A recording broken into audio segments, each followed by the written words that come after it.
Dia nampak benda tu macam orang tengah merangkak macam Ju-on, dengan rambut yang terjurai panjang, lepas tu lidah yang terjelir panjang. Bila dia merangkak tu, lidah tu terheret dekat atas langit. Today is all about story.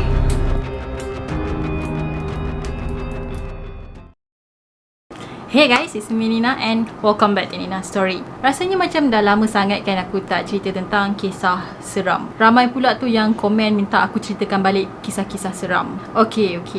Kali ni korang menang. So hari ni aku nak cerita satu kisah seram yang boleh menakutkan kita. Cerita ni aku ambil daripada Amir, yang mana story dia aku pernah cerita dah dekat channel ni. So ni adalah cerita dia yang pernah aku kongsi dekat channel aku. So kisah dia seorang lelaki yang orang kata hijab terbuka, so dia boleh nampak benda-benda macam ni. Jadi kalau korang tak tengok lagi cerita dia yang aku pernah kongsi sebelum ni, make sure korang tengok video ni dulu baru korang pergi tengok yang sebelum ni, okay? Jadi kali ni story daripada Amir ni memang tak pernah mengecewakan dan memang sangat-sangat seram, yang mana dia dapat satu panggilan dan juga mesej yang misteri yang cuba memerangkap dia dalam satu situasi yang sangat-sangat menakutkan. So without wasting any time, let's get started.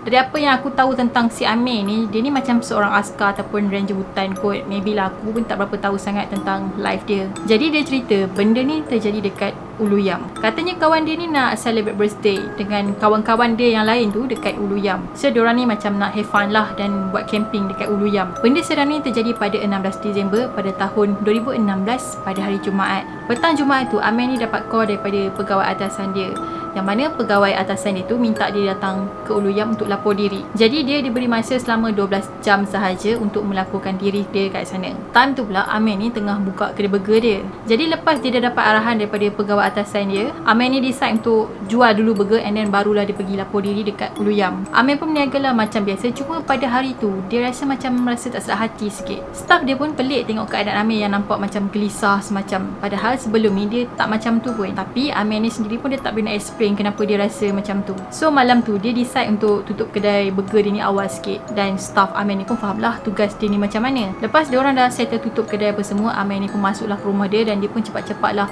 kemas barang apa yang patut untuk dibawa ke Ulu Yam. Dah siap kemas apa semua, Amir ni pun capai dah kunci kereta dia dan dia drive di atas jalan raya menuju ke destinasi. And then tak lama lepas tu dia dapat call daripada kawan baik dia. Bila dia jawab, Amir kata dia tak dengar suara member dia tu. Dia cuma dengar bunyi cengkerik je. So memang sangat-sangat sunyi sepi. Amir ni pun fikir maybe line dekat sana tak clear dan kawan dia tak dengar suara dia kan. Jadi benda tu mungkin masalah teknikal daripada segi coverage. So Amir ni pun letaklah call tadi. Lepas tu pula kawan dia yang tadi ni hantar mesej pula dekat Amir. Dia kata yang dia akan tunggu Amir ni dekat Ulu Yam 1. Sebelum Amir sampai dekat situ akan ada satu palang. So Amir kena parking kereta dia dekat palang tadi tu dan jalan masuk ke dalam sikit sebab dia kata kawan dia tunggu dekat sana. Lepas Amir tu baca mesej daripada kawan dia, dia pun tak reply lah sebab dia dah tahu dia nak ke mana. Amir pun drive lah kereta dia sambil dengar lagu favourite dalam kereta dia. Masa tu jam dah menunjukkan pukul 2.30 pagi. Keadaan jalan memang sangat-sangat sunyi sepi, gelap dan ditambah lagi dengan keadaan yang berkabus. Kereta jangan cakap lah memang tak ada.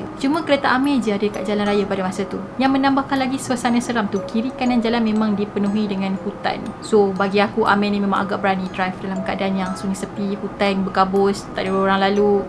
Dia memang hati kental bagi aku.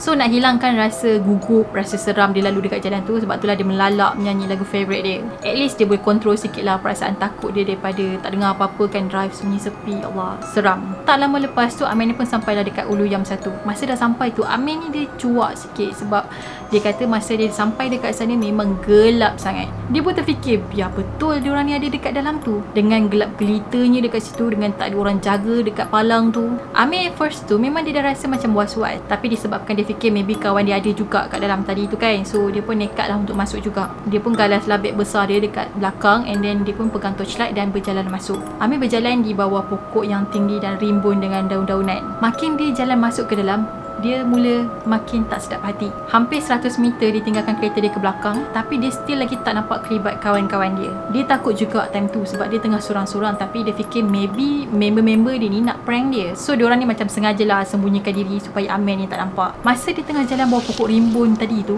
dia rasa macam ada seseorang yang sedang memerhatikan dia. So dia pun macam sah, ni mesti kerja budak-budak ni. Jadi dia pun teruskan berjalan sampai dia tiba dekat satu jambatan bertali, dan dia pun berjalanlah atas jambatan bertali tu dan dekat sebuah chalet. Amir kata dekat chalet tu ada lampu, so taklah gelap sangat. Tapi dia still lagi pelik sebabnya dia tak nampak lagi kelibat kawan-kawan dia. Dia pun ambil lah telefon dia nak call member dia, tapi masa tu ada masalah lain pula yang mana tak ada line dekat situ. Dia pun decide lah untuk jalan ke depan sikit lagi, maybe dia orang ada dekat sana. Sampai je dekat satu pondok ni, Amir ni pun tegurlah seorang pakcik ni, dan Amir kata pakcik ni macam creepy sikit sebab dia jawab soalan Amir tu menunduk je, macam tu. Tak tahulah sama ada tu orang ataupun harap-harap pakcik tu adalah orang lah kan. Jadi Amir tu pun tanyalah pakcik tadi tu sama ada pakcik tu nampak tak kawan-kawan askar dia dekat kawasan ni. Amir katalah yang diorang ni ada buat makan-makan dekat situ, dan Amir tahu yang dia tengah sesat sekarang ni cari kawan-kawan dia tak jumpa. Tapi pakcik tu kata pakcik tu seorang je jaga kawasan tu, dan dia tak nampak sesiapa pun yang datang dekat situ untuk bercamping ke apa. So pakcik tu suruh Amir tu patah balik sebab dia takut kalau Amir masuk lagi ke dalam, Amir tu akan sesat. Jadi Amir ni pun macam itu juga kot, maybe aku salah tempat ke apa kan. Jadi dia pun decide untuk patah balik ke kereta. Masa dia berjalan nak ke kereta tu, telefon bimbit dia mula berbunyi menandakan mesej masuk. So bila dia check, ada mesej yang banyak dan juga miss call daripada kawan-kawan dia. Kawan dia dah tanya dia ada kat mana sebab diorang dah tunggu dia lama gila dekat depan pagar. Tapi Amir ni still tak sampai juga. Diorang dah lama sampai dekat sana, dan diorang ada dekat Ulu Yam 2, bukan Ulu Yam 1. Time ni Amir ni dah cuak separuh mati tau, sebab dia dah tahu dia dah salah tempat. So apa lagi, Amir ni pun berlarilah dengan bawa beg besar dia tu, dengan tuhuyuh hayangnya berlari. Dah lah kereta pun dia parking jauh. Masa dia tengah berlari tu, tiba-tiba dari jauh Amir ni terdengar suara orang memanggil nama dia dengan suara yang sayup-sayup, dan suara tadi tu datang daripada pinggir hutan. Masa tu dia dah tak peduli dah siapa nak panggil dia ke apa, sebab dia memang dah takut separuh mati. Jadi masa dia berlari tu, dia pun sampailah dekat jambatan bertali tadi, and then dia pun stop baca doa apa yang patut, dan dia pun langkahlah perlahan naik ke atas jambatan bertali tu. Takkanlah dia nak berlari atas jambatan tu kan, tiba-tiba putus tali ke apa ke, tak ke ada masalah lain pula.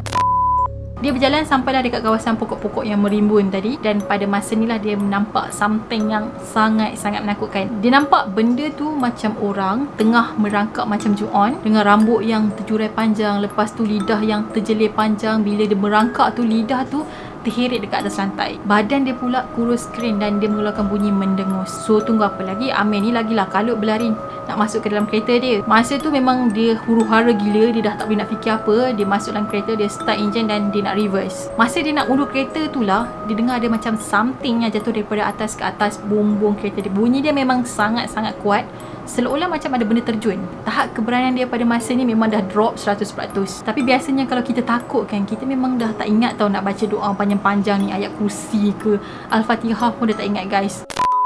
Amir ni dia sebut Allahu Akbar berkali-kali sambil dia drive menuju ke Ulu Yam 2. Sampai dia dekat Ulu Yam 2 ni, dia dah nampak kawan baik dia tengah suluh-suluh dia dengan lampu. Seluruh badan Amir masa tu memang masih lagi menggeletar. Dia siap minta kawan baik dia tu mengucap sebab dia nak make sure kawan baik dia tu orang bukannya hantu. Kawan dia marahlah dekat dia sebab dia orang kata Amir ni dah lambat. Dia orang dah tunggu lama gila, dekat sejam dia orang tunggu Amir tu dekat pagar Ulu Yam 2 tu.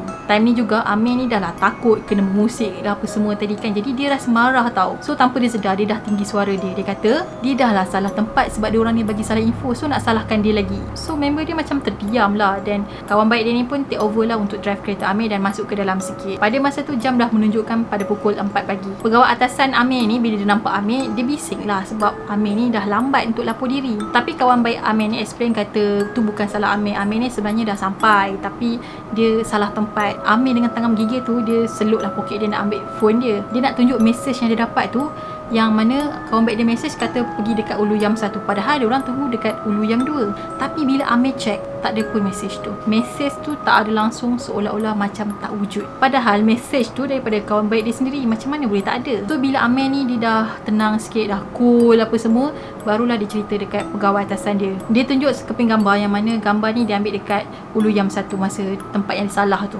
Amir kata gambar ni dia ambil pada pukul 3 pagi dan pada waktu tu bulan mengambang penuh. Dia ambil gambar tu sebab dia ingat tu kawan dia yang tengah mandi dekat sungai, tapi rupa-rupanya bukan kawan dia. So lepas dia orang dah have fun apa semua, dia orang pun balik ke rumah dan Amir kata lepas dia balik ke rumah je dia dah demam 5 hari disebabkan terkejut dengan kejadian tu. So mungkin kalau korang ada kisah pengalaman seram dekat Ulu Yam, mungkin korang boleh share pengalaman seram korang dekat komen bawah ni.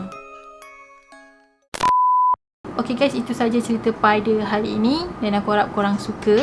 So far aku tak pernah lagi sampai dekat Ulu Yam, tapi aku dengar cerita Ulu Yam ni tempat dia agak keras sikit, banyak berlakunya accident apa dekat sana, banyaklah kes-kes yang agak menyeramkan yang terjadi dekat sana. Mungkin korang pernah ke Ulu Yam dan korang pernah mengalami kisah-kisah mistik dekat sana, korang boleh komen dekat bawah. Okay, dari apa yang aku pernah baca, orang yang terbuka hijab ni kan, kalau dia nampak benda tu dia tak boleh tengok direct macam tu. Ni apa yang aku dengar lah. Dia kata bila kita perasan benda tu and then kita tengok dia, benda ni akan tahu yang kita dah nampak dia. Dia kata bila dia nampak benda tu, biasanya dia akan pandang tempat lain. Dia tak nak benda tu tahu yang dia dah nampak benda tu.